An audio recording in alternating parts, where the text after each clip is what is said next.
మనోజవం మారుతతుల్యవేగం జితేంద్రియం బుద్ధిమతాం వరిష్టం వాతాత్మజం వానరయూధముఖ్యం శ్రీరామదూతం శిరసా నమామి. హనుమ ఈ పదంకు ఎంతో మహాత్మ్యం ఉంది. ఈ పేరు పలికినంత మాత్రాన రాక్షసుల గుండెలు హడలిపోతాయి. అలాగే భూత ప్రేత పిశాచ గ్రహాలు మన నుండి దూరంగా పోతాయి. చివరికి రోగాలు కూడా శత్రువులు కూడా ఒక్కటేంటి అన్ని విషయాలు హనుమ నామం చేత నామం చెబితేనే ఇవన్నీ కూడా మనల్ని దూరం చేసి విజయం వైపుకు నడిపిస్తాయి. అలాంటి అద్భుతమైనటువంటి హనుమ జన్మ వృత్తాంతం ఈ వీడియోలో చూద్దాం. మరి సనాతన ధర్మంలో ఎంతో మహిమాన్వితమైనటువంటి రామాయణ మహాకావ్యం చాలా విశిష్టమైంది. ఈ రామాయణ మహాకావ్యంలో అత్యంత అద్భుతమైనటువంటి సుందరకాండలో ఆ హనుమ యొక్క పరాక్రమం, ఆ హనుమ యొక్క ఆలోచన విధానం, ఆ హనుమ యొక్క వినయము, ఇక ఒకటేంటి హనుమ యొక్క సంపూర్ణమైనటువంటి స్వరూపాన్ని మనకు అక్కడ దర్శనం చేసుకునేలా చేస్తారు. మరి అలాంటి హనుమ గురించి మరి ఆయన జన్మ వృత్తాంతం తెలుసుకోవాలి అంటే మాత్రం పరాశర సంహిత చూడాల్సిందే. ఈ పరాశర సంహితలో విశేషంగా ఆ హనుమ జన్మ వృత్తాంతంతో పాటు హనుమ యొక్క ఉపాసనా విధానం, హనుమ గురించి ఆచరించాల్సిన నియమాలు, హనుమ యొక్క శక్తిని మనకు ఆ పరాశర సంహిత చెప్తుంది. ఆ పరాశర సంహితలో పరాశరుడు తన శిష్యుడైన మైత్రేయునికి చెప్పినటువంటి అద్భుతమైనటువంటి ఈ హనుమ జన్మ వృత్తాంతం ఈరోజు మనం వీడియోలో చూద్దాం. మరి వీడియోను తప్పకుండా చివరి వరకు చూడండి. ఈ వీడియోను లైక్ చేసి షేర్ చేసి కామెంట్ చేయండి. అమూల్యమైన సలహాలు సందేహాలు ఏమంటే కామెంట్స్ రూపంలో తెలియజేయండి. మన ఛానల్ స్వధర్మదర్శినిలో అద్భుతమైనటువంటి ఇంకా ఎన్నో వీడియోలు రాబోతున్నాయి. వాటన్నిటి కోసం ఎదురు చూస్తూ ఉండండి.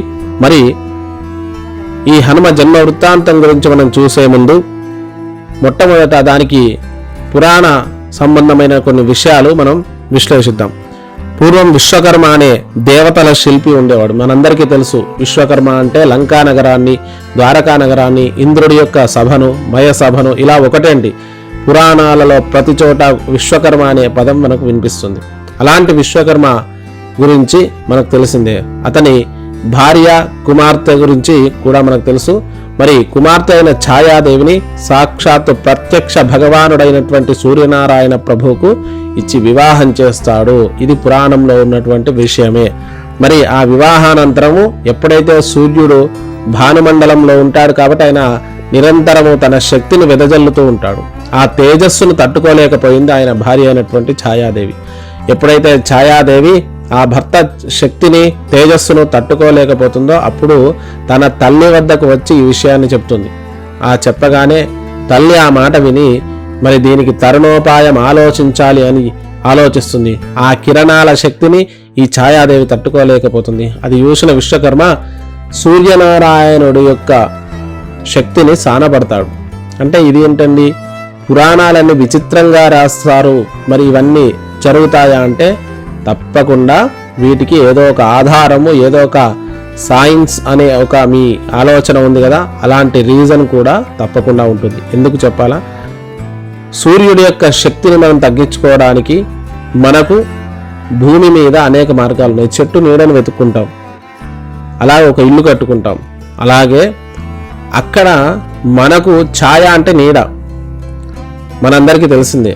ఉషా సంజ్ఞ అంటే దాని యొక్క శక్తి. ఇట్లా ఇవన్నీ కూడా ఆయన పేరుకు తగ్గట్టుగా మనకు నిరంతరం మన జీవితంలో పదాలకే ఇవి ఉపయుక్తమవుతాయి. కాబట్టి ఎప్పుడైతే ఆ ఛాయను, ఆ సూర్యుడి యొక్క శక్తిని క్షీణింపచేస్తాడో అక్కడ ఒక కిరణాల నుంచి కొంత శక్తి ఉద్భవిస్తుంది. ఆ శక్తి ఒక కన్యగా మారుతుంది. ఆ కన్యయే సువర్చల.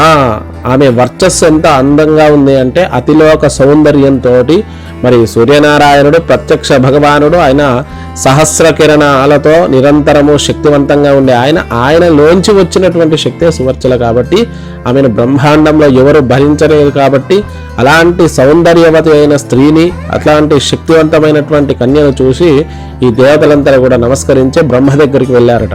బ్రహ్మను అడిగారు, స్వామి ఇలాంటి అతిలోక సౌందర్యవతి అయినటువంటి స్త్రీమూర్తి జన్మించింది సూర్యనారాయణుడి శక్తి నుంచి, మరి ఆమెకు భర్త ఎవరు అని అడిగారు. అంటే దేవతలందరూ కూడా ఇలాంటి సౌందర్యవతిని వివాహం చేయాలనుకున్నారో ఏదో ఒక ఆలోచనతో ఆమె దగ్గరికి వెళ్ళారు. అప్పుడు ఆ బ్రహ్మదేవుడు అన్నాడు, అట్లాంటి సౌందర్యవతే కాదు, ఆమె శక్తిని గ్రహించగల శక్తివంతుడైనటువంటి ఒక వానర రూపము, వానరుడిగా ఆ శివుడి అంశ నుంచి ఒక ఉద్భవిస్తాడు. అతడు సూర్యుడిని పండుగ ఆలోచించి మింగడానికి వస్తాడు, అతనే సవర్చల భర్త అని చెప్పేసి ఆ యొక్క బ్రహ్మదేవుడు చెప్తాడట. ఆ విషయం చూసి దేవతలందరూ కూడా చాలా సంతోషిస్తారు. మరి తర్వాత ఏం జరిగింది అనేది చూద్దాం. ఈ దేవతలంతా కూడా ఎప్పుడు హనుమ ఉద్భవిస్తాడా అని ఎదురు చూస్తున్నారు. ఎంతకు ఈ రాక్షసులు ఇంతకింతకు పెరిగిపోతున్నారు, లోకాలన్నీ కూడా రాక్షసుల స్వాధీనంలోకి వెళ్తున్నాయి.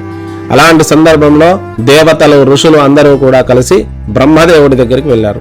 ఆ చతుర్ముఖుడైనటువంటి బ్రహ్మదేవుడితో, అయ్యా లోకాలలో రాక్షసులు పెరిగిపోతున్నారు, వారిని అరికట్టడానికి మార్గం చెప్పండి అని అడగగానే వెంటనే బ్రహ్మదేవుడు, సృష్టించడం నా క్రమం, నేను వాళ్ళని శిక్షించలేను, వాళ్ళని సంహరించలేను, దానికి సాక్షాత్తు పరమేశ్వరుడు కైలాసవాసి ఆయనే చేయగలడు అని చెప్పగానే వీళ్ళందరూ కలిసి ఆ యొక్క కైలాసానికి వెళ్ళారు.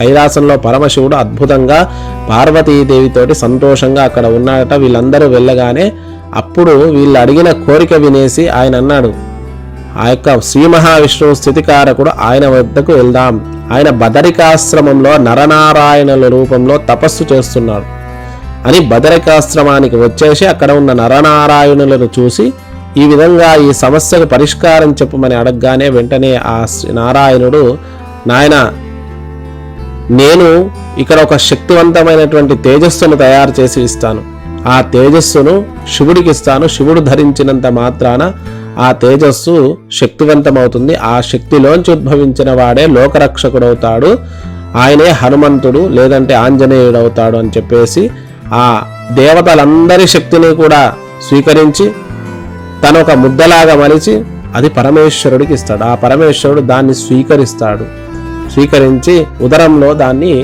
రక్షిస్తూ ఉంటాడు. ఇదేంటండి విచిత్రంగా చెప్తున్నారు, హనుమంతుడి జన్మ వృత్తాంతం ఈ విధంగా ఉందా అంటే, మరి అందరి దేవతల శక్తిని కూడబట్టుకున్నాడు కాబట్టి ఇప్పటికీ ఇన్ని యుగాలైనా ఇంతమంది దేవతలు ఆవిర్భవించినా కూడా హనుమకు సాటి ఎవరూ రాలేదు. నారాయణుడు దశాకృతులతో ఆవిర్భవించిన పరమేశ్వరుడు శక్తివంతంగా ఎన్నో లింగ రూపాలలో ఉన్నా కానీ గ్రామానికి హనుమ మనల్ని రక్షించడానికి ఒక వానరు రూపంలో వచ్చి మరి లోక రక్షకుడు అయ్యాడు కాబట్టి ఆయన అద్భుతమైనటువంటి జన్మ వృత్తాంతం ఈ విధంగా ఉంటుంది. ఆ తర్వాత పార్వతీ పరమేశ్వరులు కొంతకాలం తర్వాత ఆ వెంకటాచలానికి వెళ్ళారు. వెంకటాచలంకు వెళ్ళారని పరాశర సంహితలో ప్రత్యక్షంగా చెప్పబడింది. చాలా మంది హనుమ ఎక్కడ పుట్టాడు అని చెప్పేసి అందరికీ సందేహం ఉంటూ ఉంటుంది. కానీ హనుమ వెంకటాచల క్షేత్రంలోనే అంజనాద్రి అని ప్రత్యక్షంగా చెప్పకుండా ఆ వెంకటాచల క్షేత్రంలోనే ఆ పరమేశ్వరుడైనటువంటి హనుమ పుట్టాడు అని చెప్పేసి మనకి పురాణం చెప్తుంది. కాబట్టి ఈ పార్వతీ పరమేశ్వరులు కొంతకాలం ఆ వెంకటాచలంలో చూసి అక్కడ ఉన్నటువంటి ప్రకృతి రమణీయతను చూసి ఆ అద్భుతమైనటువంటి ఆ లోకాన్ని చూసి చాలా సంతోషంతో కొంతకాలం అక్కడ ఉందామని ఆలోచిస్తుండగా ఒక 2 వానరాలు మైథునం చేసుకుంటున్నాయి. మైథునం చేసుకుంటూ ఉంటే అది చూశారు పార్వతీ పరమేశ్వరులు. చాలా అద్భుతంగా ఆమెకు పార్వతీదేవికి అనిపించిందట. అంటే ప్రకృతిలో ఉండే సౌందర్యం ముందు మానవ జీవితం అనేది తుచ్చమైంది. మానవ జీవితంలో సంతోషం అనేది చాలా నిబంధనల మధ్య బతకాల్సి వస్తుంది. ప్రకృతిలో అక్కడ పొదరిళ్లలో చాలా సంతోషంగా ఉన్న కోతులను చూసి పార్వతీదేవికి తను అలా ఉండాలి అనే ఆలోచన కలిగిందట. అప్పుడు పరమేశ్వరుడు అది చూసి ఒక వానర రూపాన్ని ధరించాడు. ఆ వానర రూపాన్ని ధరించి పార్వతీదేవితో సంతోషంగా కొంతకాలం గడిపాడు. ఆ గడిపిన సంతోషకాలం తర్వాత అసలు అప్పటికే 1000 సంవత్సరాలై ఉదరంలో ఆ యొక్క హనుమత్ ఆ యొక్క శక్తి అనేది లోపల ఉంది. అది పార్వతీదేవిలోకి ప్రవేశపెట్టాడు. ఎప్పుడైతే ప్రవేశపెట్టాడో పార్వతీదేవి ఆ శక్తిని మోయలేకపోయిందట. అంటే సాక్షాత్తు జగన్మాత అయిన పార్వతీదేవే మోయలేనంత తేజస్సు ఆ హనుమ తేజస్సు. ఆమె అగ్నిదేవుడి యందు ఉంచిందట. ఆ అగ్నిదేవుడు ఏం చేశాడు, ఆయన తేజస్సుతో పాటు ఈ తేజస్సు ఎక్కువైపోయి మరి ఈ తేజస్సును నేనెక్కడ మోయగలను, పార్వతీ పరమేశ్వరుడే మోయలేరు అని చెప్పేసి ఆ తేజస్సును వాయువుకి ఇచ్చాడట. వాయువు లోకాలన్నీ తిరిగి దీన్ని రక్షించువాడెవరు అని చూస్తుంటే తపోబలంతో తేజస్సుతోటి ఉన్న అంజనాద్రిపై ఉన్న అంజనాదేవి తపస్సు చేస్తూ ఉండట. ఆ తపస్సు చేస్తూ ఉన్న సందర్భంలో ఆమెకు ఈ ఫలాన్ని రోజు ఈ వాయుదేవుడు ఏం చేసేవాడు, అంజనాదేవికి తపస్సు కోసమే ఒక ఫలం ఇచ్చేవాడట తినడానికి. ఆ ఫలం తింటూ నిరంతరం ఉండేదట. కానీ ఒకరోజు ఏదైతే ఇది ఉందో ఈ ముద్ద తీసుకెళ్లి ఇవ్వడంతో అది ఫలం అనుకొని భుజించింది. భుజించగానే 9 మాసములు ఎవరైనా గర్భాన్ని దాలుస్తారు, కానీ సద్యోగర్భమని పూర్వకాలంలో అయోనిజులైనటువంటి వాళ్ళలో హనుమంతుడు ఒకరు.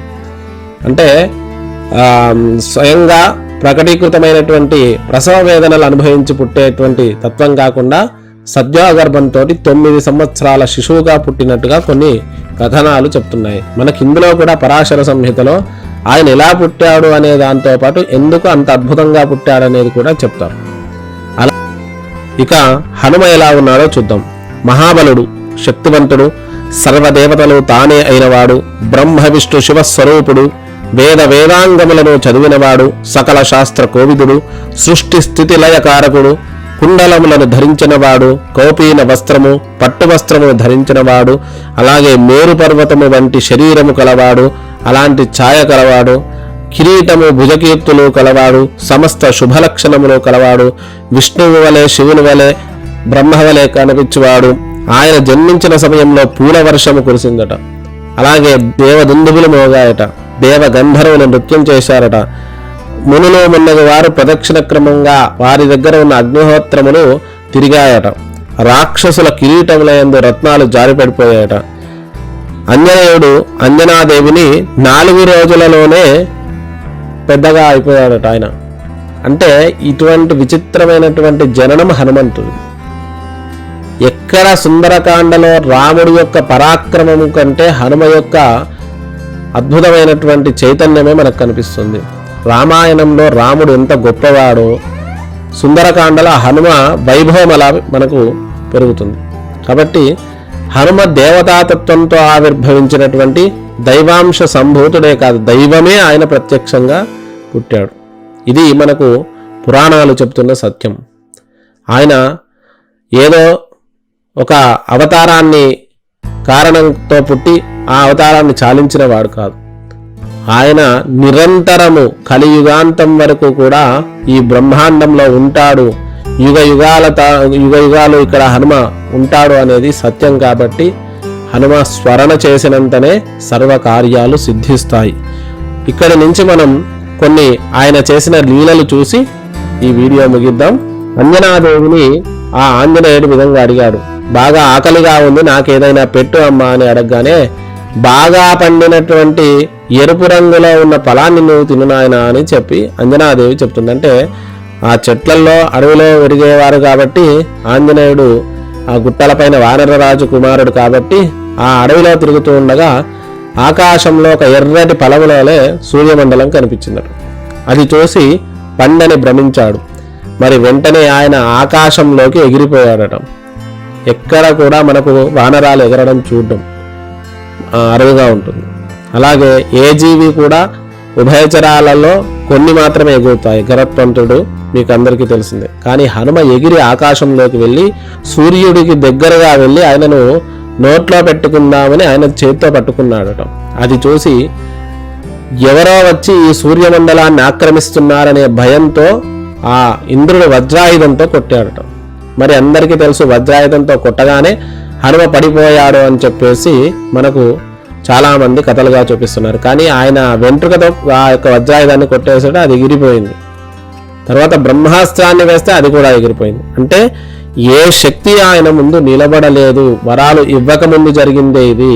వరాలు ఇచ్చాక ఆయన పరాక్రమం అనంతం కాబట్టి చాలా విశేషమైంది. మరి ఆయన తర్వాత మళ్ళీ ఆ బ్రహ్మాది దేవతలందరూ వచ్చేసి ఆయన అడిగారు, స్వామి ఆంజనేయ, నువ్వు లోక రక్షణ కొరకు నువ్వు ఆవిర్భవించావు, మరి ఇలాంటి పని చేసి లోకాలను కష్టాల్లో పడేయకు, సూర్యుడు లేనిది బ్రహ్మాండం ఉండదు కాబట్టి ఆయనను విడిచిపెట్టుమానగానే వెంటనే హనుమంతుడు విడిచిపెట్టాడు. విడిచిపెట్టగానే ఏమైంది అంటే ఆ హనుమ ఆదమర్చి కొంత ఆడుతూ ఉన్న సమయంలో ఒక వజ్రాయుధంతో కొట్టేశాడు హనుమంతుడిని.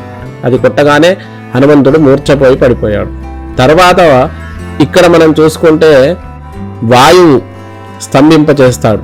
అంటే ఇక్కడ ఇంతమంది తల్లులు, ఇంతమంది తండ్రులకు ఆయన ప్రియమైన వాడు.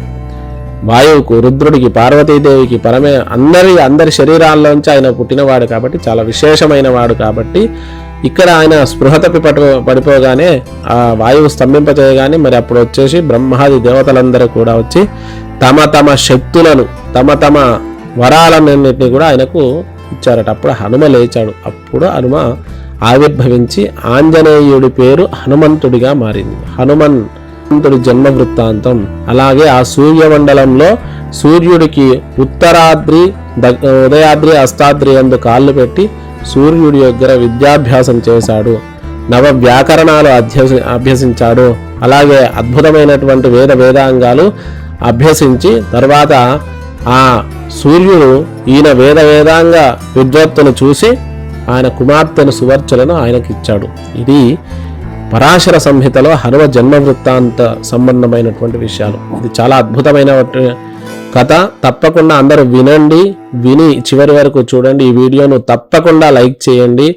లైక్ చేస్తేనే మాకు ఇలాంటి కథలు, ఇంకా గణపతి వృత్తాంతం, ఇంకా సుబ్రహ్మణ్యేశ్వర వృత్తాంతం, జన్మ వృత్తాంతాలతో మన వీడియోలు నిండిపోవాలి. తప్పకుండా ఈ వీడియోకి బూస్ట్ ఇవ్వండి. స్వస్తి ప్రజాభ్యా పరిపాలయంతాం న్యాయేన మార్గేణ మహిమహీష గోబ్రాహ్మణేభ్యః శుభమస్తు నిత్యం లోకా సమస్తా సుఖినో భవంతు. స్వస్తి.